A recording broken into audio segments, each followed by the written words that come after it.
Well, I think Australia's past the joke stage now.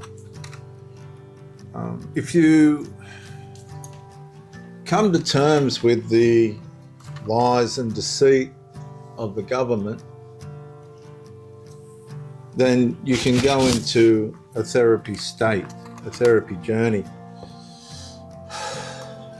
But until you come to terms with the reality of the fact that the politicians will never retrieve this country, they'll never make this country right, they're unable to. It's in a trajectory toward a third world nation.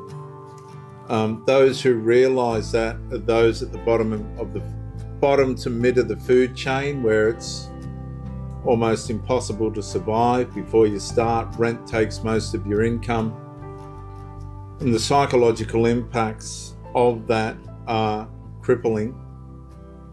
And of course, if you're constantly battling psychological impacts and being consumed with work, or you're one of these people that goes down the addiction route to try and find some kind of relief, or alcohol and other stuff, everything spirals out of control pretty quick from there.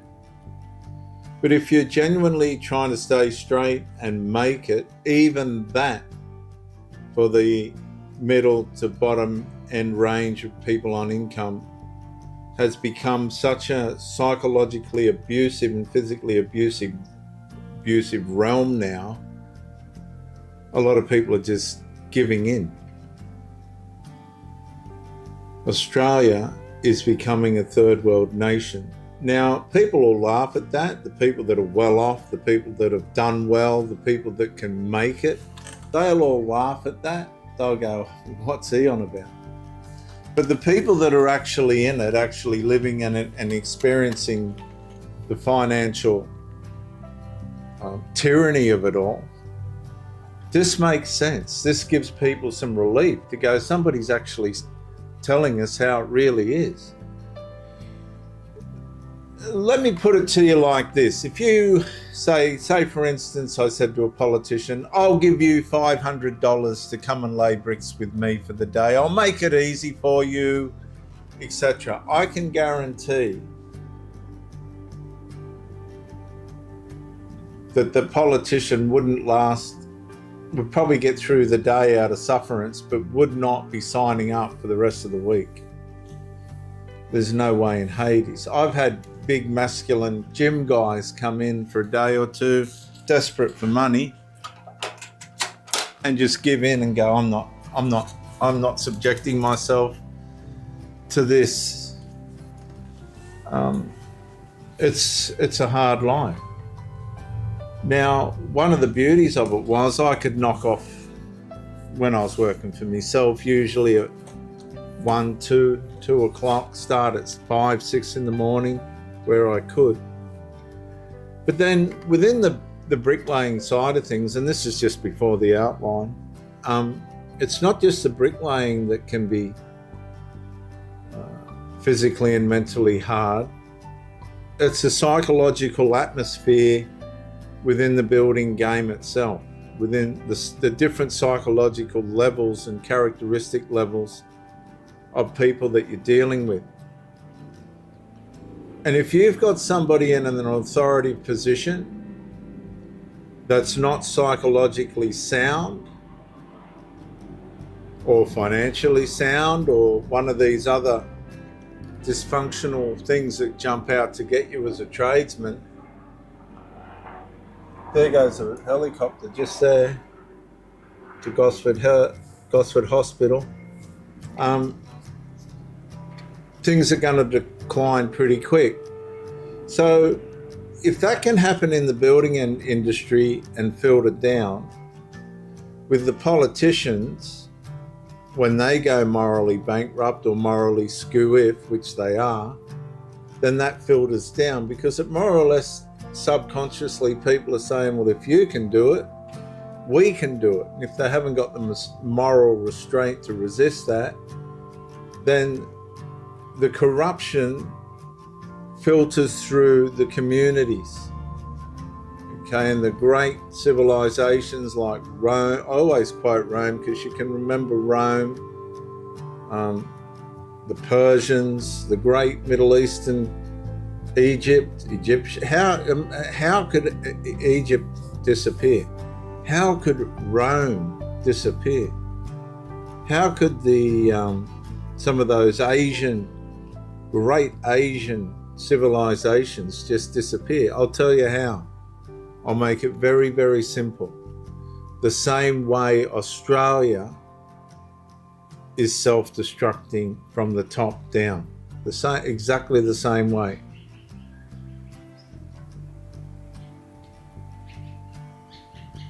But let me just say this again. The people that are really experiencing it are the ones that are not financially able to meet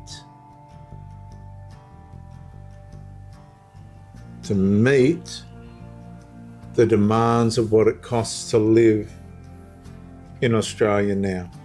And the only saving grace I've got is the fact that I've got my own house, because psychologically I wouldn't pay $500, $600, $700, $800, $900, $1,000, $1,100, $1,200, $1,500 a week rent. I wouldn't pay it. I'd just go and buy a van and live in a van. Australia, third world, the decline when the small luxuries disappeared. Have you ever noticed that the first things to disappear were never the essentials? They were the little things. The cafe breakfast after Saturday sport, the magazine picked up at the checkout, the fresh flowers on the kitchen table, the chocolate bar added without thinking, the movie night, the drive with nowhere particular to go. Nobody announced that they were going to give them up. They simply just stopped happening. The cafe remembered their order, then forgot their face. The coffee machine stayed on the bench, and the good beans became instant. The takeaway menu stayed in the drawer. The prices changed, and the habits did too. Now, about 6 months ago, I was working down near Drummoyne somewhere, Greenwich, in that right-hand side pocket north of the Harbour Bridge, in that pocket. And I forgot my lunch. I told this story earlier in a couple of videos. This doesn't sound like much. And for the rich, it's not. But I forgot my lunch and I thought I'll go and buy a couple of pies. I'll just go and buy a couple of pies, right? So I go up to the pie shop and buy 2 pies with sauce. And it was $24. 2 pies with sauce, $24. Put something in the comments, because I was absolutely gobsmacked, stunned. $24 for 2 pies with sauce and just a little barbecue sauce things. The fishing trip became next month, then next season. Then one day the birthday cake came from the supermarket instead of the local bakery. Nobody complained, everybody understood. The Christmas ham became smaller, the presents became fewer, the wrapping paper was folded carefully to use again next year, the radio still played in the car. People just drove in silence more often. The picnic rug remained in the boot. The beach was still there. Life simply felt too busy to enjoy it. One by one, the little pleasures quietly disappeared, not because people stopped appreciating them, because they began protecting something more important. What was that? The next electricity bill, the next rent payment, the next mortgage payment, the next grocery shop, Years later, it wasn't the expensive things that people missed. It was the ordinary joys that once made difficult weeks feel worthwhile in Australia. That's gone. Sometimes decline doesn't begin with losing everything. It begins with losing the little things that made life in Australia rich. Not financial richness, peace, harmony, and security. And because everything's so expensive now in Australia, because Australia has become so greedy and the politicians have become so morally bankrupt, these little riches, these little things that mattered,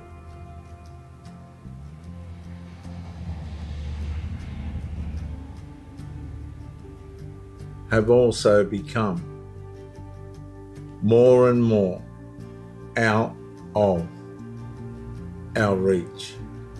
Australia, a third world decline. Bye for now.